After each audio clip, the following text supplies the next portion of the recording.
আমাকে বলা হয়েছে আমি সুদখোর, বহুবার বলা হয়েছে।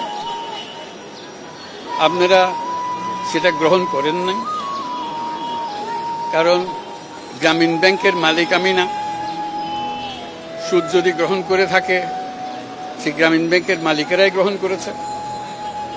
আমি যখন গ্রামীণ ব্যাংক থেকে আমাকে যখন বের করে দেওয়া হয়, তখন গ্রামীণ ব্যাংকের ৯৭% সদস্যের মালিক ছিল, গ্রামীণ ব্যাংকের মালিক ছিলেন তারা। ৯৭% মালিকানা আমাদের সদস্যদের কাছে ছিল। সুদ যদি গ্রহণ করে থাকেন, তারাই গ্রহণ করেছেন। আমি একজন কর্মচারী মাত্র, সেটা আপনারা জানতেন। আমি গ্রামীণ ব্যাংকের মালিক ছিলাম না কখনো। কাজে আপনারা সেটা গ্রহণ করেন না। আমাকে বলা হয়েছে আমি গরিবের রক্তচোষা, সেটাও আপনারা গ্রহণ করেন নাই। রক্ত চুষতে হলে যেটা করতে হয়, সেরকম কাজ আমি করি নাই, আপনারা দেখেছেন। আমি ১ কোটি গরিব মানুষকে একটা ব্যাংকের মালিক বানিয়েছি। চুষবো কোথার থেকে?